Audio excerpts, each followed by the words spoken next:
আমি যদি আমার ফিগারটাই না দেখাতে পারি তাহলে তো এটা কেমন না, এত কষ্ট করে লাভ কি? দেখে যেন মনে হচ্ছে কোনো নীল ছবির শুটিং চলতেছে, আর এই নীল ছবিতে কে কাকে ছাড়িয়ে যেতে পারে যেন সেই প্রতিযোগিতায় চলতেছে।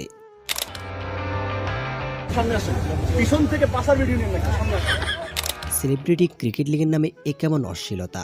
22 গজের এই মাঠে যেন ব্যাট বলের চেয়ে শরীর দেখাতেই ব্যস্ত সেলিব্রিটিরা। অনুশীলন বলেন, প্র্যাকটিস কিংবা খেলার মূল পর্বে সেলিব্রিটিরা প্রেমবন্দী হয়েছেন নানান অশ্লীল রূপে। আর সেই ছবি মুহূর্তে সোশ্যাল মিডিয়ায় হচ্ছে ভাইরাল। এমন ছবি পেয়ে নেটিজেনরা তো খুশিতে আত্মহারা। বেশ কয়েকদিন ধরে চলছে সোশ্যাল মিডিয়ায় এমন অশ্লীলতা। তবে সবশেষে আশার আলো হলো, ক্রিকেটের নামে নোংরামি ছড়ানোর দায়ে 15 জনকে পাঠানো হয়েছে আইনি নোটিশ। এই তালিকায় রয়েছেন ডিরেক্টর প্রবীর রয় চৌধুরী, ক্যাপাইল সহ মোট 15 জন।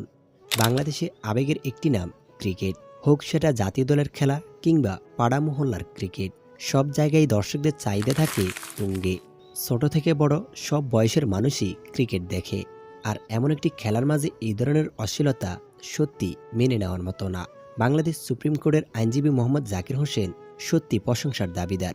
এমন একটি শক্ত পদক্ষেপ নেওয়ার জন্য, অশ্লীলতার বিরুদ্ধে রুখে দাঁড়ানোর জন্য তিনি সত্যি প্রশংসার দাবিদার।